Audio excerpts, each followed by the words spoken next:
नमस्कार, जनपक्ष में आपका स्वागत है। मैं हूं प्रियदर्शन। दोस्तों, एक सवाल, जातिवाद बुरा है या सांप्रदायिकता बुरी है? आप कह सकते हैं कैसा बेतुका सवाल है।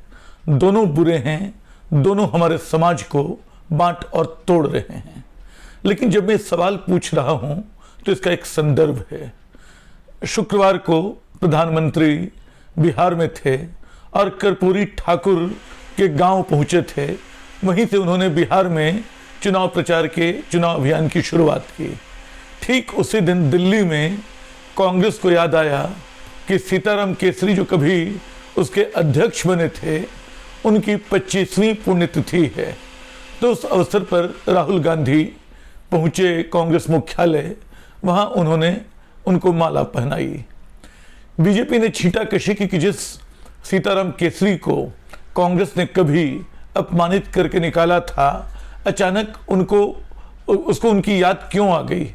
लेकिन ये सवाल पलटकर बीजेपी से भी पूछा जा सकता है। असल में बिहार के चुनावों में ये पिछड़ा राजनीति है, पिछड़ों को अपने साथ जोड़ने की जातिवादी राजनीति है, जिसमें सारी पार्टियां अपने अपने वोट जुटाने में लगी हैं, ये साबित करने में लगी हैं कि वो पिछड़ों की ज्यादा हमदर्द हैं। तो असल में आप देखिए कि खेल पुराना है। भारत बिहार की पूरी राजनीति एक तरह से अगर सामाजिक ढंग से देखें तो जातिवादी विमर्श में तब्दील हो गई है।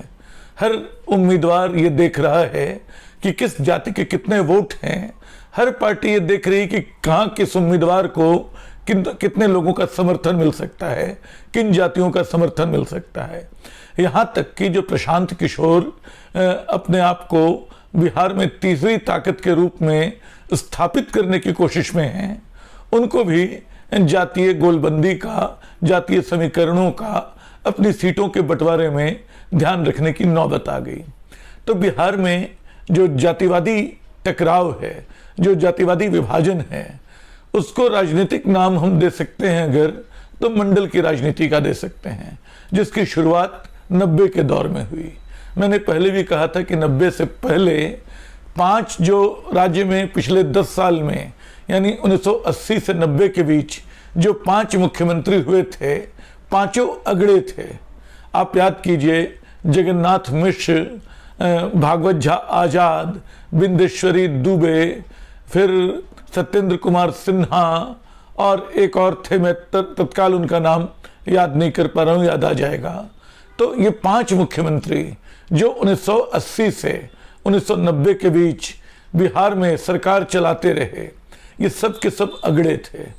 1990 के बाद मंडल की राजनीति शुरू होती है, तब से 35 साल बीत गए, आज तक कोई अगड़ा मुख्यमंत्री नहीं हो सका। पिछड़ा मुख्यमंत्री, पिछड़ी जाति का मुख्यमंत्री बिहार में मुख्यमंत्री बनता रहा। तो ये स्थिति बिहार में जातिवाद की राजनीति की है। असल में पूरे भारत में, खासतौर पे उत्तर भारत में आप देखिए तो राजनीति को 2 तत्व ही संचालित कर रहे हैं, या तो सांप्रदायिकता या तो जातिवाद। सांप्रदायिकता जो है, यूपी की पूरी राजनीति घनघोर सांप्रदायिक ध्रुवीकरण के आधार पर चली जा रही है। ये सच है कि बिहार में अभी तक सांप्रदायिकता की घुसपैठ उतनी तीखी नहीं हुई, वो मंडल के आगे कुछ कुम्हला सी गई। और मुझे याद है कि 90 के दशक में जब मंडल का आंदोलन शुरू हुआ था और भारतीय राजनीति मंडल के उभार के बाद बदलती दिखी थी, तो आरएसएस और बीजेपी से जुड़े बड़े आइडियोलॉग गोविंदाचार्य ने सामाजिक इंजीनियरिंग की बात की थी कि कमंडल को दाखिल होना होगा। और वाकई कमंडल ने मंडल में अपनी घुसपैठ बनाई। उसके कई ऐसे पिछड़ी जाति के नेता सामने आए जो असल में मंदिर के साथ खड़े थे। बिहार में इस प्रक्रिया को कह सकते हैं कि लालू यादव ने अरसे तक रोके रखा।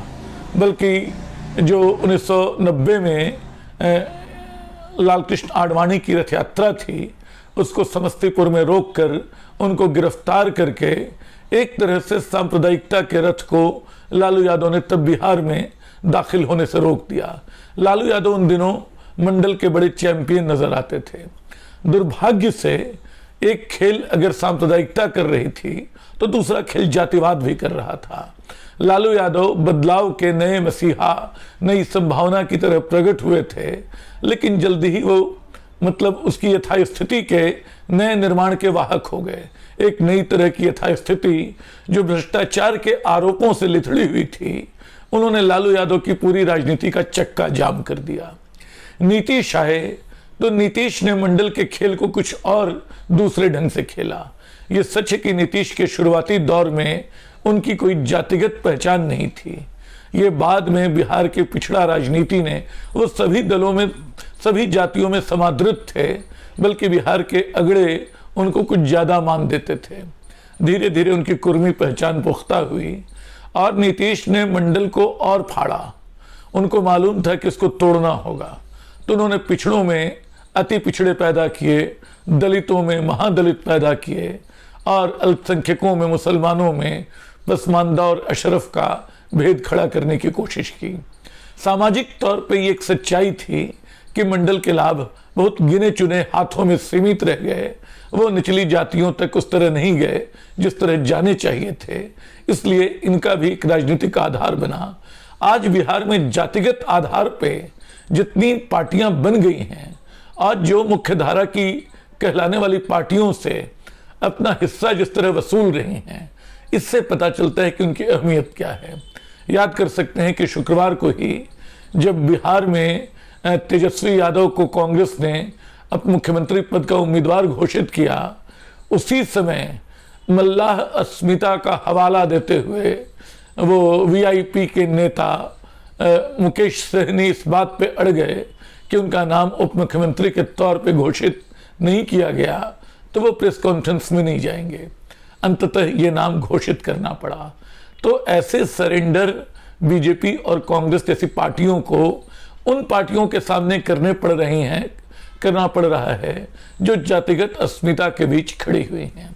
मैं जिस बात की ओर आ रहा था कि बिहार में चूंकि सांप्रदायिक राजनीति की घुसपैठ मंडल के हाथों मार खाती रही, पिटती रही, तो अब वहां ये राजनीति, कमंडल की राजनीति एक पोस्ट मंडल लेकर चली आई है।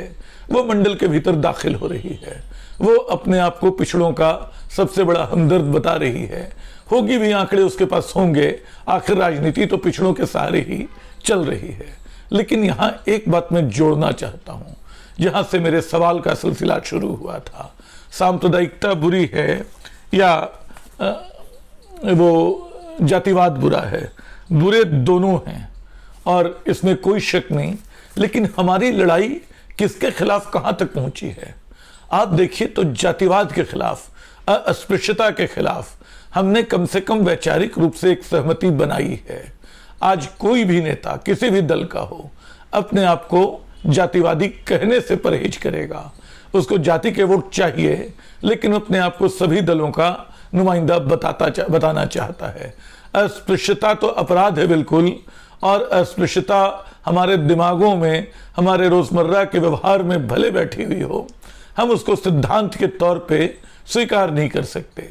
बल्कि सच है कि धीरे धीरे उसमें थोड़ी ही, जो बहुत असंतोषजनक मात्रा है, गिरावट आ रही है। सैद्धांतिक तौर पे सब मानते हैं कि जातिवाद खत्म होना चाहिए। ये बात सावरकर भी मानते थे, संघ भी मानता था, भले उनकी व्यवहारिक तौर पे इसको खत्म करने में दिलचस्पी न दिखती हो।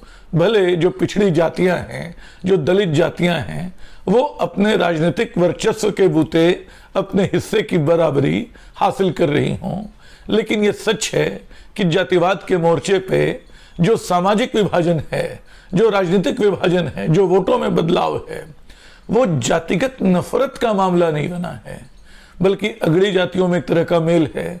राजपूतों और कायस्थों और ब्राह्मणों और भूमिहारों में शादियां हो रही हैं, ओबीसी घरों और अगड़ों में भी शादियां हो रही हैं, और नहीं हो रही हैं तब भी नफरत वाला माहौल नहीं है। लेकिन हम पा रहे हैं कि जो सांप्रदायिक राजनीति है उस मामले में ज्यादा खतरनाक है कि आज की तारीख में वो ज्यादा बेशर्म है। बड़ी बेशर्मी से भारत के संविधान की मूल आस्था को दरकिनार करती हुई अपने हिंदुत्व का उद्घोष कर रही है। मुसलमानों को कई नेता देश छोड़कर जाने की सलाह देते हैं, उनको हद में रहने की सलाह देते हैं, उनको दोयम दर्जे का नागरिक बनाने पे तुले हुए हैं।